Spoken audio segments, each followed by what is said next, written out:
ایسا سنو گے تو ساری رات کیوں نہ پڑھنا پڑا.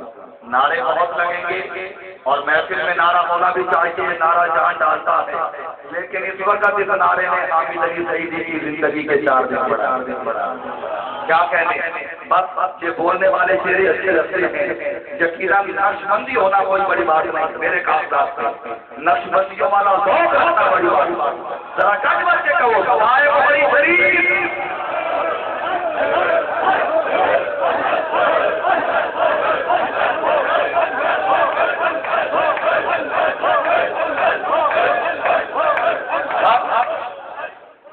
لوگ اس ذوق کو دیکھتے ہوئے شامل میں پڑھتا ہوں، لیکن یہ بتانا ضرور سمجھتا ہوں کہ عظیم الشان فقید و وصال، اور اب تو یوں بھی کہہ دوں کہ تاریخ تھا 3 روزہ.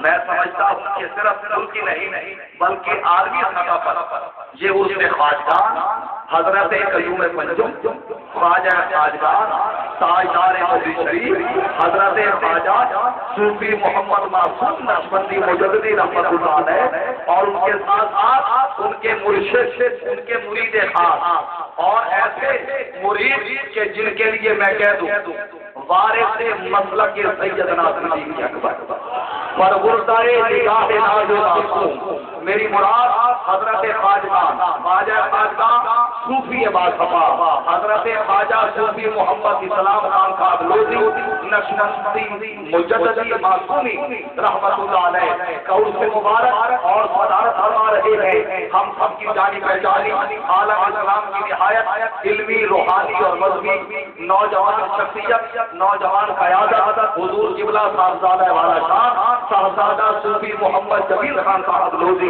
نقشبندی مجددی معصومی اسلامی دامت برکات عالیہ، اللہ ان کو سلامت باقرامت قیامت رکھے، ان کا آیا ہوا پایا تادیر ہم سب کے سروں پہ قائم و دائم رہے. میں آپ کی اجازت سے اس محفل کو حسن دینے کی کوشش میں اور صحیح ناکام کرتا ہوں. یقیناً جہاں اسٹیج پر اپنی ذات کے انجمن لوگ ایسی شخصیات کا جمع غفیر اور انبوہ کثیر ہے کہ میں جس کی محبت سے بچوں گا. ان تمام کی نگاہ اتفاق سے حامد علی سعیدی کوشش کر رہا ہے اپنی حاضری کو یقینی بنائے، لیکن ایک نام نامی اس میں گرامی پکارنا ضروری سمجھتا ہوں. خطیب پاکستان مقرر شعلہ بیان فخر السادات حضور قبلہ سید حمزہ علی قادری صاحب سلامت برکات عالیہ، اللہ اللہ سلامت رکھے. ماشاءاللہ آپ عقیدت اور محبت سے یہاں تشریف فرما ہے اور حامد علی سعیدی سے لفظوں کی بھیک اور جملوں کی خیرات لیتے ہوئے اپنی نوکری کا آغاز کر رہا ہے. پہلے 6 مصرے اللہ جانے کیوں طبیعت بن گئی ہے، سوچ کے کچھ اور آیا تھا، لیکن جب ولی کے در پہ آتے ہیں تو ساری سوچیں دھری کی دھری رہ جاتی ہیں، سارے شہدون دھرے کے دھرے رہ جاتے ہیں. اس ماحول کو دیکھتے ہوئے مجھے خواجہ خواجہ راحت آج تھا وارث سے بولنا شریف حضرت خواجہ پیر مہر علی شاہ رحمۃ اللہ علیہ کے پڑپوتے اپنی طرف سے منفرد ادیب خطیب حفظ زبان شاعر حضرت صاحبزادہ نصیر الدین نصیر ملت کے 6 مصرے یاد آ رہے ہیں. بس وہ پڑھتا ہوں، دیکھنا یہ ہے کہ سنتا کون ہے، سمجھتا کون ہے، پھر بولتا کون ہے. فرماتے ہیں راستے صاف بتاتے ہیں کہ آپ آتے کچھ بولے ہو کچھ نہیں بولے، اپنے ایمان سے بتانا.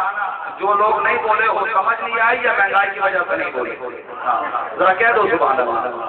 راستے صاف بتاتے ہیں کہ آپ آتے ہیں، راستے صاف بتاتے ہیں. بھائی میرا جملہ ہو تو آپ خاموش رہ جائیں. یہ جہان آباد کی سرزمین ہے اور میں دیکھ رہا ہوں کہ پورے جہان سے یہاں چنے ہوئے لوگ بیٹھے ہوئے ہیں. جہاں میرا مصرع ضائع ہو گیا، اگر میں جہاں نہ بنوں تو پھر کہاں جا کے بنوں. کہہ رہا ہوں راستے صاف بتاتے ہیں آپ آتے ہیں. نصیر ملت فرماتے ہیں عاشق محفل کو سجاتے ہیں کہ آپ آتے ہیں.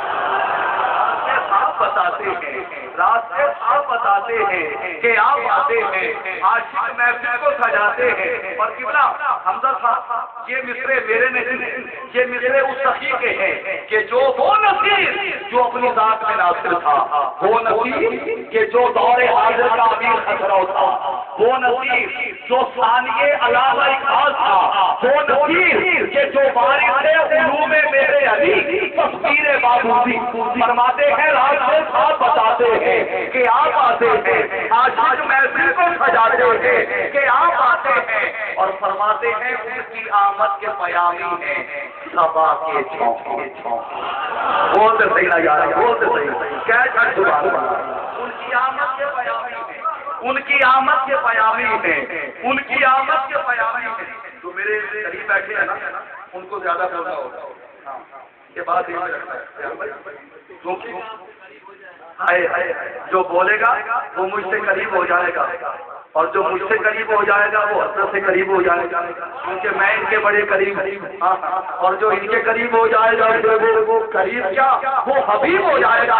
بس بات سنو، اس لیے کہ میں نے تاریخ کا جتنا مطالعہ کیا ہے، بڑے بڑے شہنشاہ کر کوتے دیکھے ہیں میں نے تاریخ میں، صرف اس لیے کہ ان کے دائیں بائیں رہنے والے خاموش رہ گئے۔ سبحان اللہ۔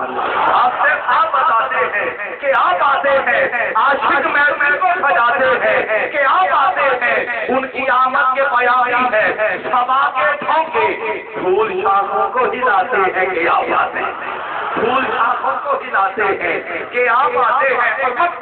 فرماتے ہیں چاند تاروں میں نصیب آج